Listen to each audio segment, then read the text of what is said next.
He promised me forever. He told me I was his soul, his breath, his fated mate. But the moment his first love walked through those doors, pregnant with a child that wasn't even hers to keep, he didn't look at me.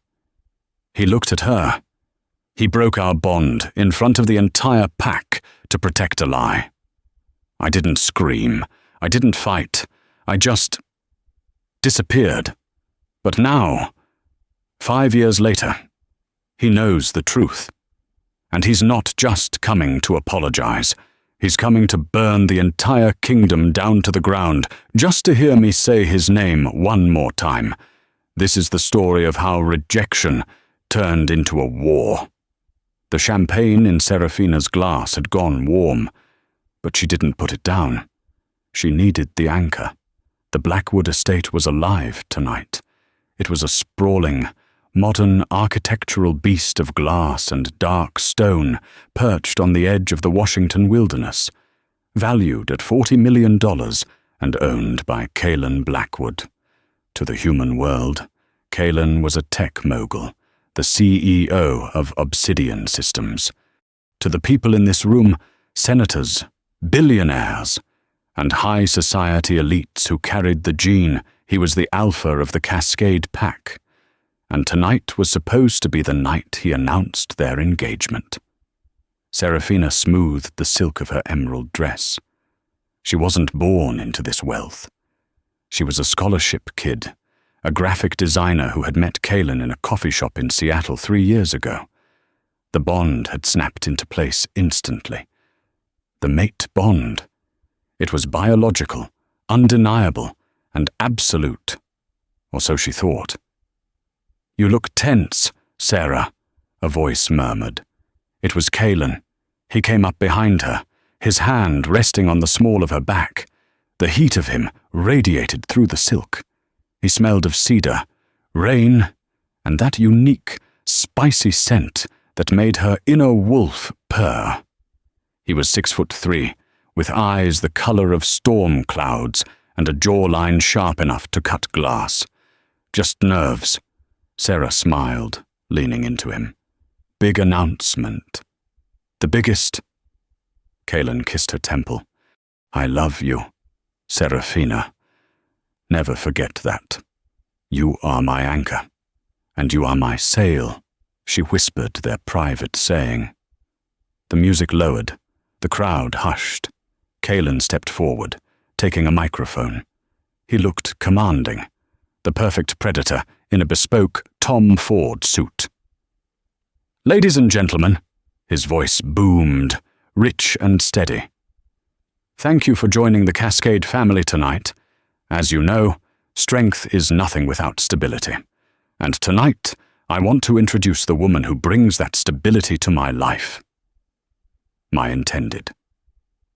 The heavy oak doors at the entrance of the ballroom slammed open. The sound was like a gunshot. Heads turned. The silence that followed was suffocating. Standing in the doorway, soaked from the pouring rain outside, was a woman. She was petite, with platinum blonde hair plastered to her skull and a pale, frantic face. But it wasn't her face that drew every eye in the room. It was her hands, clutching a swollen, 6-month pregnant belly. Serafina felt her heart stop. She knew that face. Everyone did. It was Isla Vane, Kaelan's childhood sweetheart, the one who had left the pack 2 years before Sarah arrived, the one Kaelan had sworn he was over.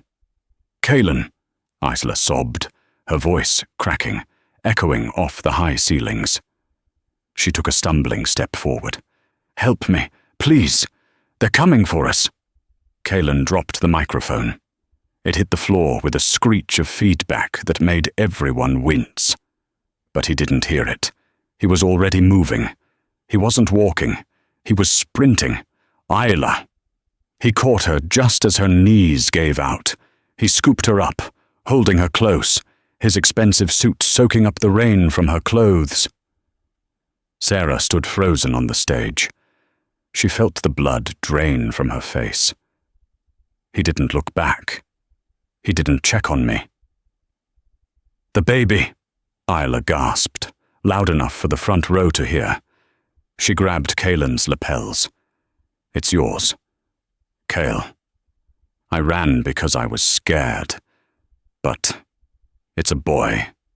It's your heir." The whisper rippled through the room like wildfire. "An heir. The alpha has an heir.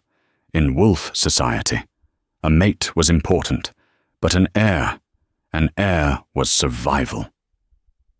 Serafina stepped off the stage, her legs shaking. She walked toward them, needing Kaylin to deny it, needing him to look at her and say it was impossible. "Kaylin," she said, her voice small. Kaylin looked up. His grey eyes were wild, dilated with shock and a protective instinct that terrified her. He looked at Isla's stomach, then at Sarah. For 3 seconds, time hung in the balance. "Sarah," he said, his voice hard, authoritative. "Go to the guest house." "What?" Sarah blinked. "Kaylin, what is she talking about?" "Not now," Kaylin roared, the alpha command vibrating in his chest. The guests flinched. "Isla is under my protection. She carries my blood. The engagement is postponed. Postponed." Isla buried her face in Kaylin's neck, whimpering. But over Kaylin's shoulder, Sarah saw it. Just for a microsecond, Isla's tear-filled eyes locked onto Sarah, and the corner of her mouth lifted in a tiny, triumphant smirk. Sarah felt something shatter in her chest. It wasn't just her heart, it was the bond. She felt the physical snap of rejection. "You're choosing her?" Sarah asked, her voice surprisingly steady. "Kaylin, if you walk out of this room with her, don't expect me to be here when you come back." Kaylin looked torn, agony flashing across his face. But then Isla cried out in pain, clutching her stomach. "I have to!" Kaylin snapped at Sarah. "It's my son. Serafina, grow up." He turned his back on her. He carried the pregnant woman out of the hall, flanked by his security team, leaving Serafina standing alone in the center of a room filled with 400 people watching her humiliation.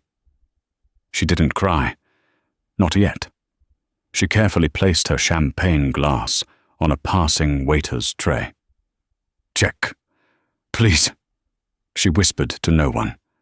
The master bedroom smelled like him. It was torture. Serafina moved with the efficiency of a soldier. She didn't pack everything. She didn't want the clothes he bought her, the jewelry, or the furs. She took a duffel bag and packed only what she had arrived with 3 years ago. Jeans, graphic tees, her sketchbook, and her laptop. She grabbed her passport.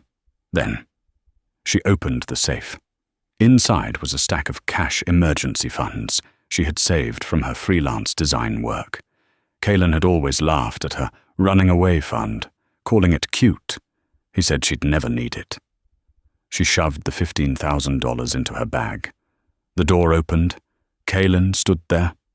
He looked exhausted. His tie was gone, his shirt unbuttoned. He smelled of antiseptic and Isla's floral perfume. "Sarah." He let out a breath, walking toward her. "Thank God you're here. I thought... Wait, what are you doing? What does it look like?" Sarah zipped the bag. The sound was loud in the quiet room. "You're not leaving," Kaylin scoffed, shaking his head as if the idea was ridiculous. "Stop being dramatic.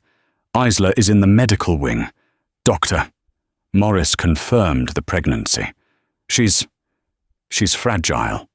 Sarah, she's been on the run from rogue wolves." "Is the baby yours?" Sarah asked. She didn't look at him. She was looking for her boots. "The timing lines up," Kaylin said, running a hand through his hair. "Before you and I met. Look, we'll do a DNA test when the child is born. But until then, I cannot risk the life of a potential heir." You understand that, don't you? You've always been reasonable. Reasonable. Sarah finally looked at him.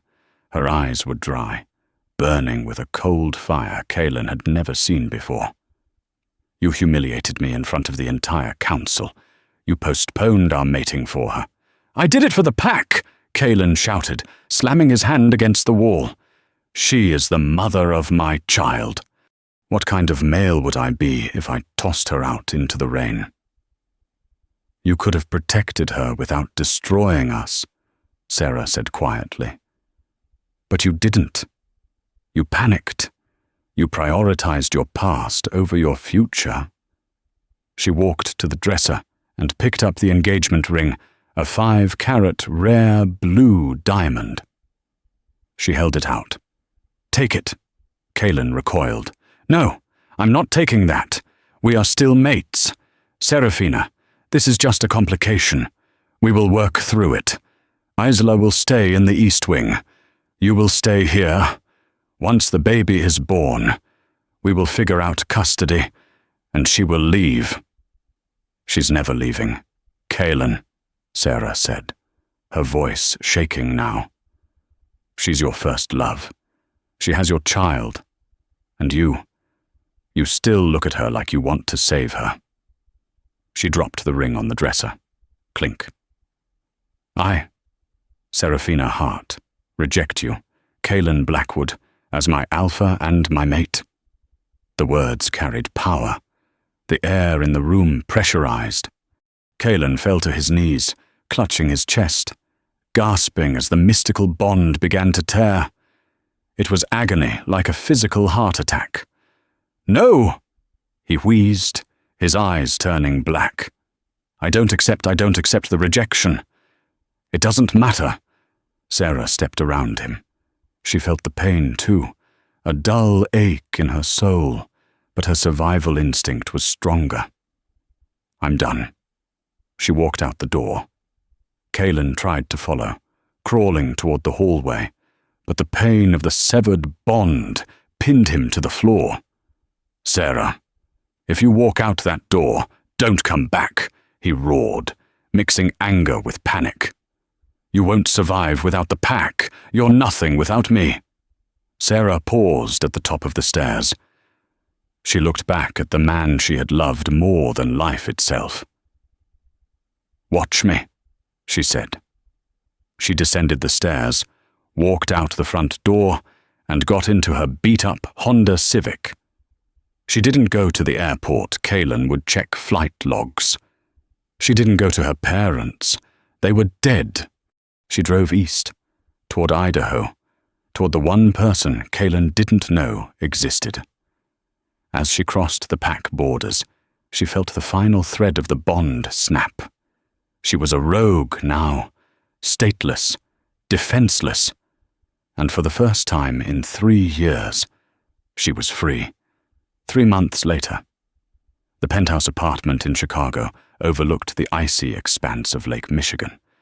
It was cold, sterile, and safe. Serafina stood by the window, sipping herbal tea. Her hair was cut short now. A sharp bob dyed a deep chestnut. She went by the name Sarah Miller.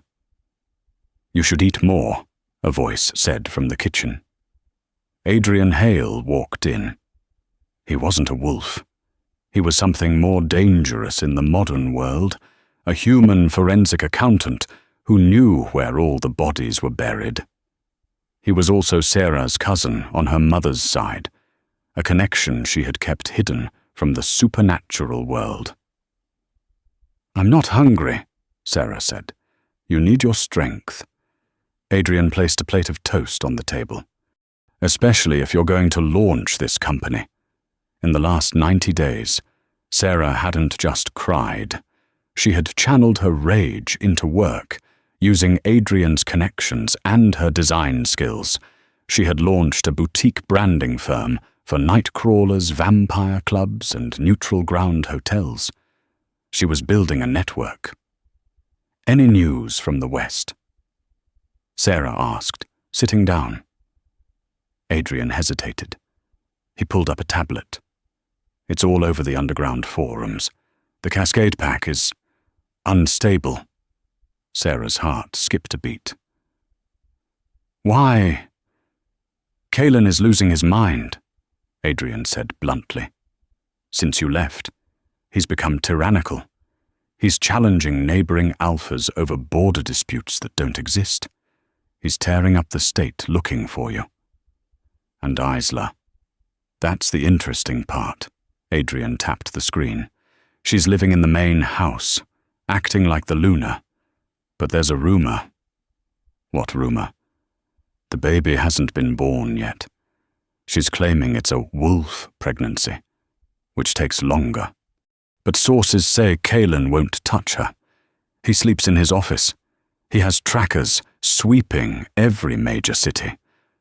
Sarah felt a bitter satisfaction, followed immediately by fear. He can't find me, Adrian. He won't, Adrian promised.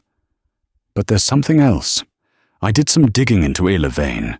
Before she came back to Kalen, she was in Nevada. She wasn't running from rogues. Sarah. Adrian slid a grainy photo across the table.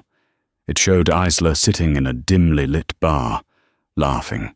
Her hand was on the arm of a man with a distinctive scar running down his neck. Sarah gasped. She knew that scar. That's Silas, the alpha of the Iron River Pack. Kalen's sworn enemy. Adrian nodded grimly. She's not a refugee, Sarah. She's a spy, and that baby, if it exists, it probably belongs to Silas. Sarah stood up, the chair scraping loudly against the floor. He's going to kill Kalen. Silas is using Isla to infiltrate the pack, weaken the defenses, and then he'll strike. And why do you care? Adrian asked softly. He threw you away. Sarah, let them destroy each other. Sarah walked back to the window. She looked at the grey sky. She remembered Kalen's eyes, the way he had once looked at her before the madness. She remembered the bond, however broken it was. Because, Sarah whispered, her hand resting on her own flat stomach. She wasn't pregnant, but she felt the phantom weight of the future they were supposed to have. Because Kalen is an idiot who broke my heart. But he's not evil. And the Cascade Pack. Those are innocent families. Children I used to teach. She turned back to Adrian, her eyes hardening. I need to send a message. Not to Kalen, but to the council. That's dangerous, Adrian warned. I know. Sarah smirked, a dangerous expression she had learned from the wolves. But I'm not just a designer anymore. Adrian, I'm the woman who rejected the Alpha of Cascade and lived. That gives me a reputation. What are you going to do? I'm going to crash the Winter Solstice Gala, Sarah said. It's neutral ground. All the Alphas will be there. Kalen will be there. And so will Silas. You're going to walk into a room with 2 Alphas who want to claim you or kill you. No. Sarah pulled a garment bag from the closet. I'm not walking in as Seraphina, the rejected mate. I'm walking in as your fiancé, and we're going to burn Isla's lie to the ground. The Grand Hotel in Denver was Switzerland for the American wolf packs. By ancient treaty, no blood could be spilled on its marble floors. Tonight, the Winter Solstice Gala had transformed the ballroom into a sea of velvet, diamonds, and dangerous predators pretending to be civilized. Kalen Blackwood stood by the bar, nursing a bourbon he hadn't tasted. He looked like a man haunting his own life. He had lost 20 pounds in 3 months. His cheekbones were razor-sharp, his eyes rimmed with red, and the grey irises that used to hold storms were now dead. The calm of a man waiting to die. You need to smile, Alpha, Isla whispered, clutching his arm. She was 7 months pregnant now, her belly round and high. She wore pink, looking innocent and soft. Kalen flinched at her touch. Don't tell me what to do. Isla. I'm just saying, she hissed, her eyes darting around the room. The other alphas are watching. They smell weakness. They know you haven't marked me. They know the mating ceremony is stalled. Because you refuse the DNA test until the birth, Kaelin gritted out, and I refuse to mate until I see the results. I told you, the test risks the baby. Isla feigned tears, a trick that used to work. Now, it just made Kaelin's wolf pace restlessly in his mind, growling for her, for Sarah. Suddenly, the air in the ballroom shifted. It wasn't a sound, it was a scent. Vanilla, jasmine, and cold steel. The double doors opened. Kaelin's glass shattered in his hand. Shards dug into his palm, blood dripping onto the floor. But he didn't feel it. Serafina stood at the top of the staircase. She was unrecognizable from the girl who had left in a Honda Civic. She wore a gown of liquid silver that clung to every curve, backless and daring. Her lips were painted a dark crimson, but it was her energy that floored him. She didn't smell like a broken mate. She smelled like power, and she wasn't alone.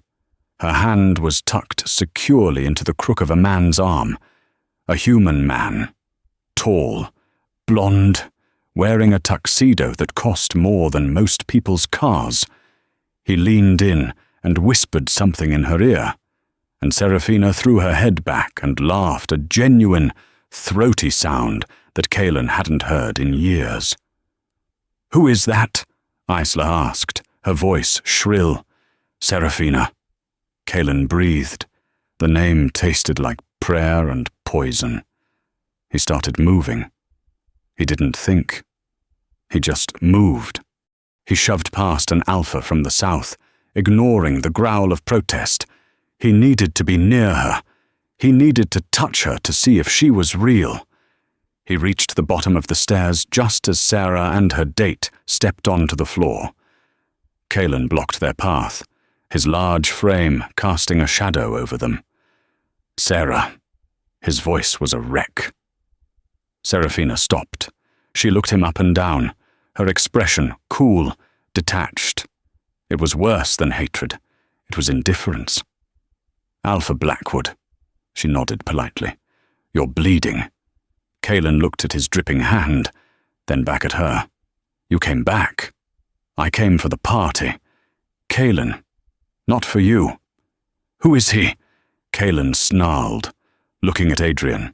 His alpha aura flared, a wave of dominance designed to make humans kneel. Adrian didn't kneel. He adjusted his glasses and smiled calmly. "Adrian Hale. I'm Serafina's fiancé, and her business partner." Fiancé. The word hit Kaelin like a physical blow. His vision tunneled. A low, dangerous growl ripped from his chest, audible to everyone nearby. The music stopped. The room went silent. "She is my mate!" Kaelin roared, the veneer of civilization cracking. "She is bonded to me." "I rejected you," Sarah said, her voice cutting through the tension like a knife. She stepped closer, invading his space. Fearless. "I rejected you in your own home. Kaelin, the bond is dead. I belong to myself, and tonight, I'm with him." "I didn't accept it," Kaelin shouted, grabbing her wrist. "I never accepted it. Unhand her." A deep, gravelly voice came from the crowd. Kaelin froze. He knew that voice. Silas, the alpha of Iron River, stepped out of the shadows. He was a massive brute of a man, scarred and ugly, holding a glass of red wine. He was smiling. "You're making a scene." "Blackwood," Silas mocked. "Typical. Can't keep your women in line. First Isla runs to me. Oh, wait. Runs away. And now your little pet is marrying a human." Kaelin dropped Sarah's wrist, turning his aggression toward his rival. "Keep her name out of your mouth." "Silas." "Why?" Silas shrugged, his eyes landing on Isla, who was cowering behind Kalen. "We're all family here, aren't we? Isn't that right?" "Isla." Isla turned pale white. Sarah watched the exchange, her eyes narrowing. She stepped back, pulling Adrian with her. This was it. The trap was set. "Come on, darling," Sarah said loudly to Adrian, but looking at Isla. "Let's go to the terrace. The air in here stinks of lies." She walked away, knowing Kalen was watching her, knowing Silas was watching Isla, and knowing that Isla, terrified and cornered, would make a move. 20 minutes later, the winter air on the terrace was biting, but Sarah didn't feel the cold. She was hiding in the shadows of a stone pillar, her phone recording. She had predicted Isla would panic. Silas's presence had rattled her. Isla needed reassurance, or she needed to beg him for silence. The terrace door creaked open. Isla hurried out, shivering in her thin dress. She looked around frantically, then moved to the railing where a figure stood smoking a cigar. "Silas." "You promised you wouldn't talk to me," Isla hissed, grabbing Silas's arm. "He's going to figure it out." Sarah's camera zoomed in. Silas laughed, blowing smoke into the night air. He grabbed Isla's face, his fingers digging into her jaw. "Calm down, little bird. Kalen is broken. He's staring at his ex-mate like a lost puppy. He suspects nothing." "He wants a DNA test," Isla cried. "When the baby comes, he'll know it's not a Blackwood. He'll kill me." "Silas." "Let him," Silas sneered. "By the time that brat pops out, my warriors will have breached the Cascade defenses. You gave us the security codes, didn't you?" "Yes, but then you've done your job," Silas released her roughly. "The baby is mine, an Iron River heir raised in the ashes of the Blackwood estate. That was the deal. You get to be Luna. I get the territory. I love you, Silas." Isla whimpered. "Please don't leave me here." "I don't love you," Silas said flatly. "I love what you did for me." Sarah ended the recording. Her heart was hammering against her ribs. She had it. Treason, adultery, conspiracy to commit war. She turned to leave, to find Kalen, but she bumped into a hard chest. "Going somewhere?" It was one of Silas's enforcers, a massive wolf with a shaved head. He grabbed her by the throat before she could scream. "Found the little spy," the enforcer grunted, dragging her out of the shadows. Silas turned, his eyes widening. Then he smiled, a cruel, predatory smile. Well, Serafina, you just made things very complicated." "Let her go," Sarah choked out, clawing at the hand, crushing her windpipe. "No," Silas chuckled. He pulled a silver dagger from his jacket. "Plan B. We kill the mate. Kalen goes insane with grief, and we take the pack tonight." He raised the dagger. Boom! The terrace doors exploded outward. Kalen didn't look like a man anymore. He was halfway through his shift, his eyes glowing neon yellow, his teeth elongated into fangs. He had tracked Sarah's scent. He smelled her fear. "Silas." Kalen launched himself across the terrace. He hit the enforcer, holding Sarah like a freight train, tearing the man's throat out in one motion. Blood sprayed across Sarah's silver dress. She fell to the ground, coughing. Silas roared, shifting into his massive grey wolf form. He lunged for Kalen. The two alphas collided in a mess of fur and teeth. The guests inside the ballroom screamed as the fight spilled through the shattered doors. It was chaos. Silas's men, who had been disguised as waiters, drew weapons. Kalen's security team engaged them. The gala turned into a war zone. Sarah scrambled back, trying to stand. She saw Isla trying to sneak away toward the exit. "No, you don't." Sarah gritted her teeth. She grabbed a heavy ice bucket from a nearby table and hurled it. It struck Isla in the back of the knees. The pregnant woman went down with a shriek, but the real fight was in the center of the room. Kaelin was fighting with a savagery that was terrifying. He was ripping Silas apart, but he was reckless. He wasn't defending himself. "Kaelin, watch out!" Sarah screamed. Silas, in human form again, had pulled a gun, a Desert Eagle, loaded with silver bullets. He aimed not at Kaelin, but at Sarah. "If I can't have the kingdom," Silas roared, blood bubbling from his mouth, "I'll burn the king's heart." He pulled the trigger. Time slowed down. Sarah saw the muzzle flash. She couldn't move, but Kaelin could. He didn't tackle Silas. He threw his body in front of Sarah. The bullet hit Kaelin in the chest with a sickening thud. The impact threw him backward into Sarah's arms. "No!" Sarah screamed, the sound tearing her throat. Kaelin collapsed, the light in his eyes dimming instantly. Silver poison began to spread through his veins, turning the veins in his neck black. Silas laughed, raising the gun for a finishing shot. Pathetic. But before he could fire again, a throwing knife embedded itself in his shoulder.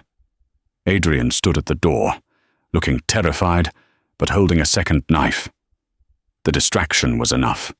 Kaelin's beta, Marcus, tackled Silas, and the Cascade security overwhelmed the Iron River assassins. Silas, wounded and outnumbered, smashed a window and leaped into the night, abandoning Ela and his men. Sarah didn't care about the battle. She was on the floor, her hands pressing against the hole in Kaelin's chest. The blood was dark, too dark. "Kaelin, look at me," she commanded, tears streaming down her face. "Stay with me." Kaelin coughed, blood coating his lips. He reached up, his hand trembling, and touched her cheek. "You came back," he whispered, his voice bubbling. "You're safe. You idiot." Sarah sobbed. "You took a bullet for me. Always." Kaelin smiled weakly. "It was always you. I'm sorry. Sarah, I'm so—" His hand dropped. His eyes rolled back. "Kaelin." Sarah screamed, shaking him. "Kaelin." The medical wing of the Cascade estate was suffocatingly quiet. The only sound was the rhythmic, sterile beeping of the heart monitor and the drumming of freezing rain against the reinforced glass. For 3 days, Serafina had existed in a state of suspended animation. She hadn't slept in a bed. She hadn't eaten a real meal. She sat in the uncomfortable vinyl chair beside the bed, watching the slow rise and fall of Kaelin's chest. The wolfsbane used in the bullet had been a concentrated, military-grade toxin designed to rot a shifter from the inside out. His veins had turned a webbed black across his neck, a visual map of the poison trying to kill him. Only Kaelin's immense, stubborn alpha bloodline was keeping him alive. That, and perhaps the sheer refusal to die while she was watching. On the 4th morning, the storm outside broke. A pale grey dawn filtered into the room. Suddenly, the heart monitor spiked. A sharp, rapid rhythm that wasn't panic, it was adrenaline. Sarah jerked awake from a half-doze. "Kaelin!" Kaelin didn't groan. He didn't flutter his eyelids. He gasped, a harsh intake of breath as if he were surfacing from deep water, and sat bolt upright. The movement was so violent that the IV stand rattled dangerously. His eyes snapped open. The grey iris was almost gone, swallowed by a glowing, nuclear yellow. He didn't look like a patient recovering from a coma. He looked like a weapon that had just been armed. "Kaelin!" Sarah jumped up, her hands hovering over him. "Lie down the poison."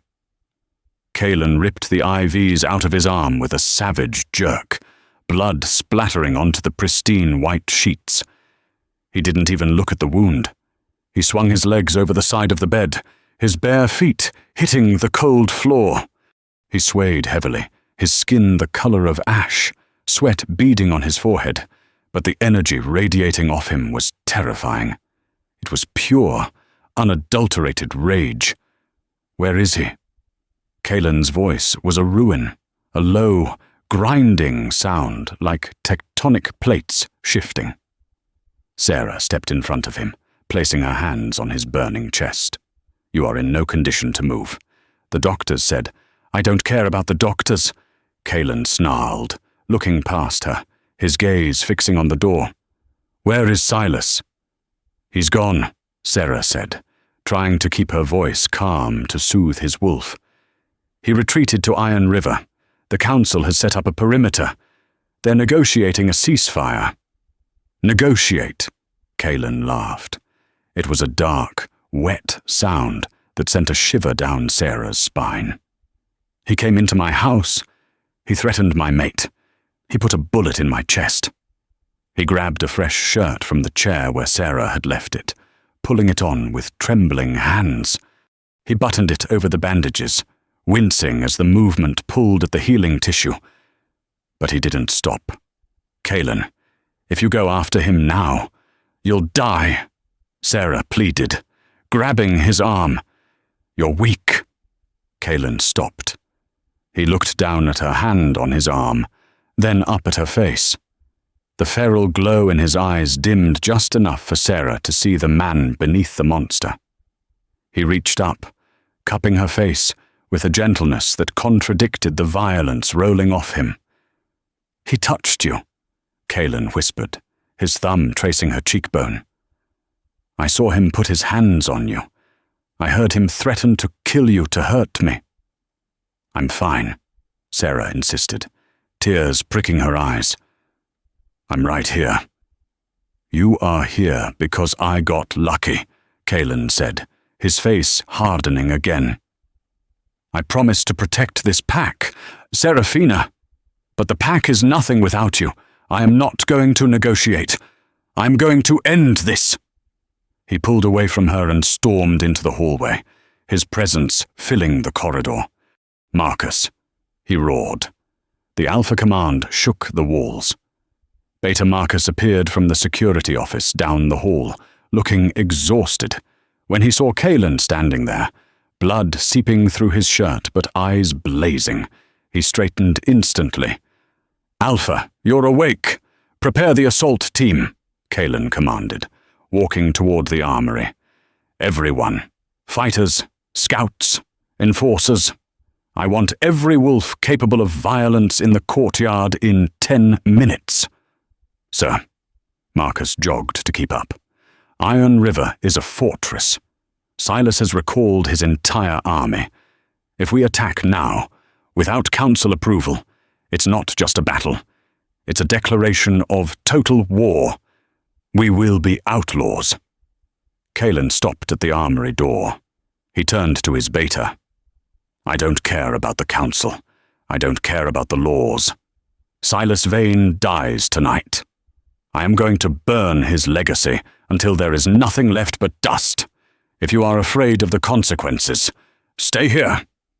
Marcus looked at his Alpha. He saw the death in Kalen's eyes. He bowed his head low. "We ride with you, Alpha, to the end." The attack on the Iron River estate was not a strategic military operation. It was a natural disaster. Kalen led the convoy in his armored SUV. He didn't slow down as they approached the massive iron gates of Silas's compound. He floored the accelerator. The speedometer climbed 80, 90, 100 miles per hour. "Kalen!" Marcus shouted from the passenger seat. Kalen didn't blink. He slammed the vehicle into the gates. The reinforced bumper, rigged with C4 explosives, detonated on impact. The explosion tore the night apart. A fireball rolled into the sky, vaporizing the metal gates and sending shrapnel raining down on the Iron River guards. Before the smoke could clear, Kalen kicked his door open and rolled out. He didn't shift immediately. He fought as a man, wielding a heavy iron pipe he had ripped from the debris. He moved with a horrifying efficiency, cracking skulls and breaking ribs, a blur of violence. When the resistance thickened, he let the wolf take over. He shifted mid-stride, a seamless, terrifying transformation into a massive beast with fur as black as a starless night. He was larger than any normal wolf, fueled by rage and the lingering adrenaline of his near death. He tore through the defensive lines, tossing grown men aside like rag dolls. Sarah watched from a high ridge overlooking the valley, standing next to Adrian. She shivered, not from the cold, but from the sight of the valley below. It was an ocean of fire. The Blackwood wolves were pouring through the breach, but Kalen was miles ahead of them. He was a singular force of destruction, carving a path straight to the main house. "He's going to kill them all," Adrian whispered, horrified. "No," Sarah said softly, her eyes locked on the black shape smashing through the front doors of the mansion. Just one. Inside the mansion, Kalen shifted back to human form. He didn't care about nudity or dignity. He was covered in blood and ash. He stalked through the grand hallway, ignoring the bullets that whizzed past him. One grazed his shoulder, another struck his thigh. He didn't break stride. He kicked open the heavy oak doors of the throne room. Silas Vane was standing by the fireplace, a glass of brandy in his hand, surrounded by his last 4 elite guards. The room smelled of fear. "You're a fool, Blackwood!" Silas screamed, his voice cracking. "Look at you. You've destroyed your standing. The council will execute you for this. You've chosen a woman over your crown." Kalen walked forward. The 4 guards lunged. Kalen didn't stop. He ducked a swing, gutted the first guard with his claws, snapped the neck of the second, and threw the third through a glass display case. The 4th ran. Kalen stood before Silas. He was breathing heavily, blood dripping from his chin. "For the pack," Silas gasped, backing up until he hit the stone hearth. "You did all this for the pack." "No," Kalen whispered. The sound was more terrifying than a roar. "For her." Kalen grabbed Silas by the throat. Silas clawed at Kalen's arm, shifting his face, trying to bite, but he was no match for the fury of a mate scorned. Kalen lifted him off the ground and slammed him backward directly into the roaring, massive fireplace. Silas screamed. It was a long, agonizing sound that cut through the noise of the battle outside. Kalen held him there, watching the flames take him, watching the enemy who had threatened his world turn to ash. When the screaming stopped, Kalen let go. He turned his back on the fire. "Run," he told the remaining servants cowering in the corner. They ran. Kalen walked out of the house just as the structural beams gave way. The roof collapsed inward with a thunderous crash, sending a pillar of sparks and smoke thousands of feet into the air. He walked into the courtyard, the heat blistering his skin, the snow turning to steam around him. The battle was over. The Iron River wolves had surrendered or fled. Kalen's legs finally gave out. The adrenaline crash hit him like a physical blow. He fell to his knees in the mud, bowing his head, his chest heaving. "Kalen." He heard her voice. He looked up through the haze of pain. Sarah was running down the hill. She slipped on the ice, scrambled up, and kept running. She didn't care about the fire or the blood. She sprinted across the battlefield and slid onto her knees in front of him. "I did it," Kalen rasped, his eyes struggling to focus on her face. He leaned his heavy head against her chest, listening to her heartbeat. It was the only sound that made sense to him. I burned it all. Sarah, every inch of it. Is it enough? Did I pay the price?" Sarah looked around at the devastation. She saw the ruins of a dynasty that had stood for 100 years, now reduced to rubble because one man refused to let her go. She looked down at Kaelan, bloody, broken, and terrifyingly devoted. She wrapped her arms around his neck, holding him tight against her, staining her silver dress with his war. "Yes," she whispered into his matted hair, tears streaming down her face. "It's enough. Kaelan, it's enough." 2 weeks had passed since the fires of Iron River had finally burned themselves out, but the scent of ash still seemed to cling to the air around the Cascade Pack estate. The snow had begun to fall in earnest, blanketing the scorched earth and the broken windows of the main house in a layer of pristine, forgiving white. But inside the Alpha's office, the atmosphere remained as brittle as ice. Kaelan Blackwood sat behind his massive mahogany desk, a figure of bruised grandeur. He looked nothing like the polished tech mogul the human world knew, nor the invincible predator his pack revered. He was a man piecing himself back together. His right arm was encased in a heavy black sling, pinning it against his chest where the silver bullet had nearly ended his reign. Dark circles shadowed his eyes that had lost their wild, feral madness, but gained a haunted, weary depth. Across from him sat Elder Sterling, a high-ranking representative of the Werewolf High Council. Sterling was a man of ancient laws and rigid traditions, dressed in a grey suit that cost more than the renovation of the entire East Wing. He tapped a manicured finger against a thick file on the desk.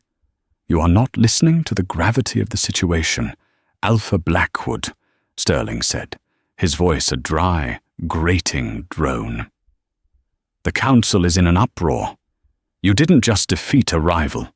You obliterated a sovereign territory. You burned the Iron River estate to the bedrock. You salted the earth.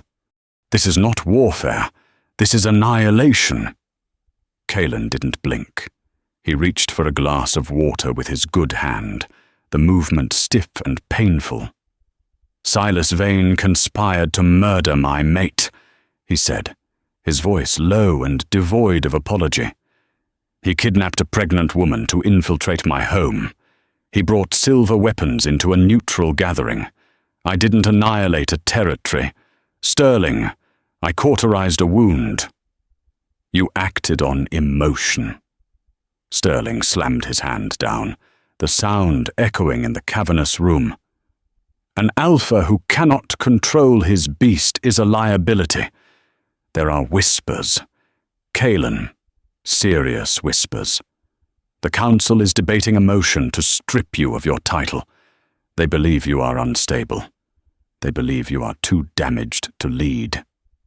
"Let them try," Kaelan snarled, a flash of amber bleeding into his grey irises. "I dare any alpha in that council to come here and challenge me for this seat. I may have one arm, but I still have my teeth. This is not about physical strength," Sterling sneered, leaning forward. "It is about judgment. You destroyed your alliance network for a woman who publicly rejected you. You are a king without a queen, fighting a war for a ghost. You are weak, Kaelan, because you are alone." The heavy oak doors to the office didn't just open. They swung wide with a deliberate, calculated force. "He is not alone." The voice was cool, clear, and cut through the tension like a razor blade. Elder Sterling spun in his chair. Kaelan's head snapped up, the aggression draining from his face to be replaced by something akin to worship. Seraphina stood in the doorway. Gone were the jeans and paint-stained t-shirts of the graphic designer. Gone, too, was the terrified girl who had fled into the rain 5 years ago. In her place stood a woman who looked like she could buy and sell the entire council before breakfast. She wore a tailored black power suit that hugged her frame with lethal precision. The jacket cinched at the waist, the trousers breaking perfectly over stiletto heels that clicked sharply against the hardwood floor. Her hair was slicked back, sharp and modern, and her lips were painted a deep, blood red. She didn't walk, she prowled. She moved into the room with an air of ownership that made the air shift. "Miss Hart," Sterling said, adjusting his tie, looking unsettled. "This is a closed session for ranked wolves only. I must ask you to wait outside." "I don't wait," Sarah said smoothly. She walked past the empty chairs and perched herself on the edge of Kaelin's desk, crossing her legs. She looked down at the elder with a bored expression.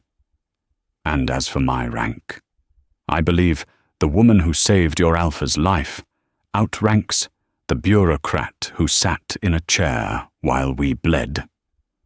Kaelin let out a huff that might have been a laugh if his ribs weren't taped. "She has a point, Sterling." Sarah turned her gaze to Kaelin. Up close, she could see the toll the last 2 weeks had taken on him. The pallor of his skin, the way his hand trembled slightly when he wasn't gripping something. But she also saw the clarity in his eyes. The madness was gone. "Is it done?" she asked, ignoring the councilman completely. Kaelin knew exactly what she was asking. He nodded solemnly. "It's done. The DNA results came back from the lab this morning." The room went silent. Even Sterling seemed interested, his ears perking up at the mention of the scandal that had rocked the region. "And?" Sarah asked, her voice steady, though her heart hammered against her ribs. This was the final ghost, the last shadow of the lie that had ruined them. "Negative," Kaelin said firmly. "The child is not mine. It never was. The genetic markers match Silas Vane perfectly." Sarah closed her eyes for a brief second. Exhaling a breath she felt she had been holding for months. The validation washed over her, cleansing the last sticky remnants of doubt. She wasn't the jealous ex-girlfriend. She wasn't crazy. She had been right. "And Isla?" she asked, opening her eyes. Kaelin's expression hardened into granite. "I showed her the results myself." She admitted everything. She thought if she could just delay the test until the baby was born, Silas would have already taken over the pack, and it wouldn't matter whose blood the child had. "Where is she now?" Sarah asked. "Exiled," Kaelin stated, his voice final. "I didn't kill her. Serafina. She is carrying a child, even if it is the spawn of a traitor. I will not have the blood of an innocent infant on my hands. But she has been stripped of the pack name. She was put on a transport to the Northern Territories an hour ago. She will live in the bleak lands, far beyond the borders of any civilized pack. She will never step foot in Washington again. If she does, the order is shoot on sight." It was a fate worse than death for a social climber like Isla, to be cast out into the frozen wilderness, nameless and alone, with nothing but her regret. Sarah nodded. "Good. Now, see here," Elder Sterling interrupted, standing up. "This domestic drama is touching, but it does not solve the issue of the Alpha's standing. The Council needs a guarantee of stability. We need to know that this pack isn't going to implode." Kaelin slowly stood up. He winced as his injuries pulled tight, but he forced himself to his full height. He ignored the elder and turned his body toward Sarah. "The Council wants stability," Kaelin said, his voice thick with emotion. "Then they should look at her." He reached into the pocket of his trousers. His hand shook. Not from weakness, but from fear. He pulled out the ring, the 5-carat blue diamond that Sarah had left on the dresser the night she rejected him. It caught the winter light streaming through the window, fracturing it into 1,000 sparkles. "Sterling called me a king without a queen," Kaelan said softly, looking directly into Sarah's eyes. "He's right. I have been ruling a kingdom of ash for 5 years. I made a mistake. Sarah, the kind of mistake that haunts a man until his grave. I thought loyalty meant protecting the past. I thought because I had history with Isla, I owed her my protection, even at your expense." He took a step closer to her, invading her space, his scent of cedar and rain wrapping around her. "I was wrong," he whispered. "Duty isn't about protecting the past. It's about securing the future. And you are the only future I have ever wanted. I burned a kingdom down just to make sure you were safe. I would burn the rest of the world if you asked me to. But I don't want to be the alpha of ashes anymore. I want to build something real." He held the ring out to her. "I don't expect you to forgive me today," Kaelan said, his voice cracking. "I know I broke us. I know I humiliated you.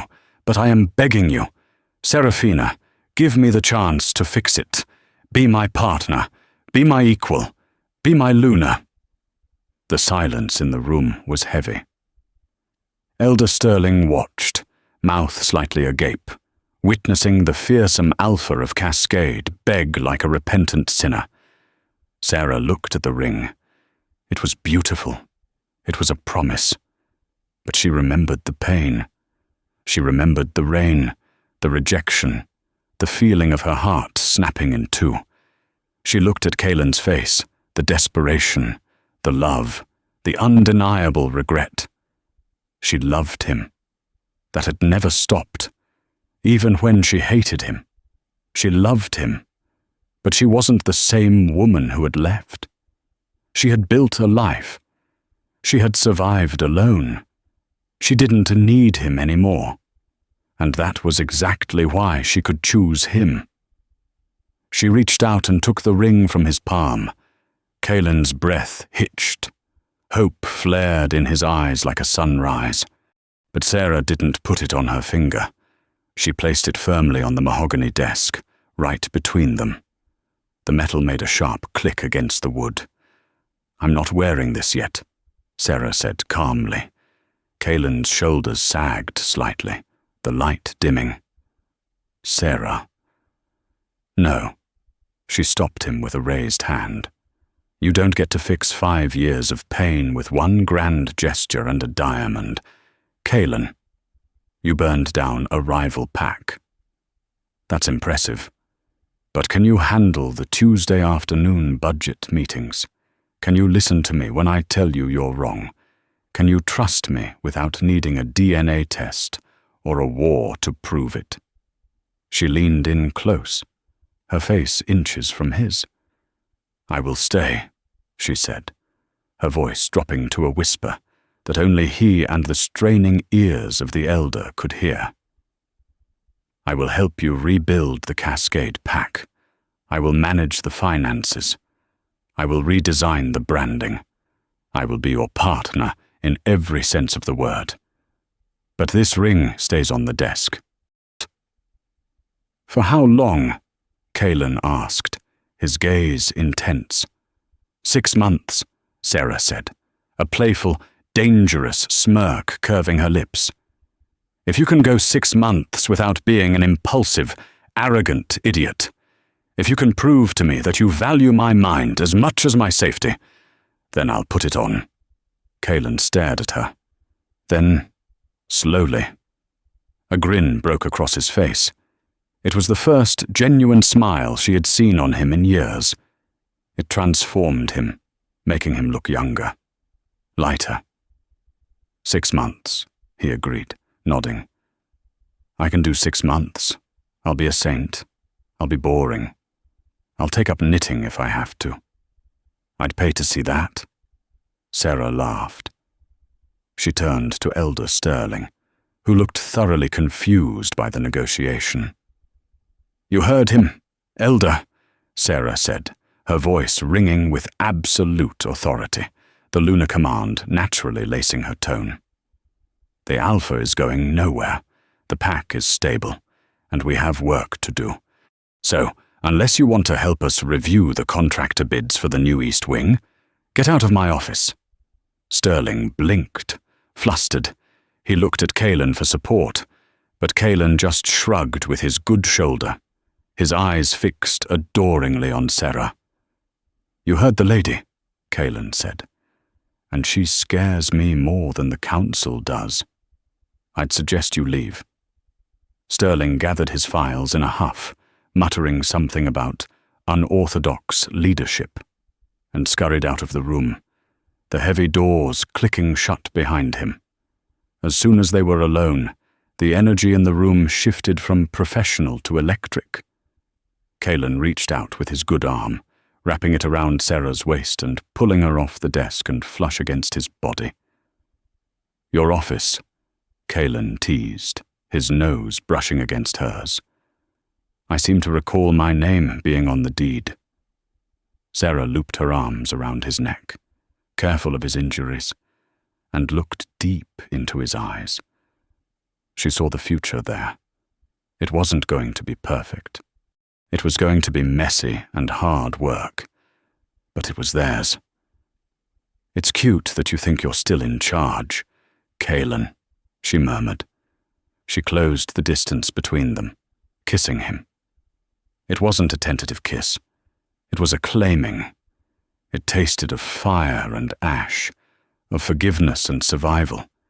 It was the seal on a new treaty, not between packs, but between two souls who had walked through hell to find each other again. When they finally broke apart, breathless, Kalen rested his forehead against hers. "I told you," Sarah whispered, tracing the line of his jaw. "I'm not just a designer anymore. I'm the one who decides if the king keeps his crown." Kalen laughed, a low rumble in his chest. Long live the queen. Outside, the snow continued to fall, burying the past, while inside, the fire in the hearth crackled, warm and bright, lighting the way for the future. And that, my friends, is why you never mess with a woman who knows her worth, or the Alpha who finally realizes it. Kalen burned a kingdom to the ground to prove his love, but Seraphina proved she didn't need a crown to be a queen. What did you think of that ending? Did Isla get off too easy with exile, or was it the perfect punishment? Let me know in the comments below. If you enjoyed this roller coaster of heartbreak and revenge, please smash that like button. It really helps the channel. Don't forget to subscribe and turn on notifications so you never miss a story. Until next time, keep your standards high and your mates loyal.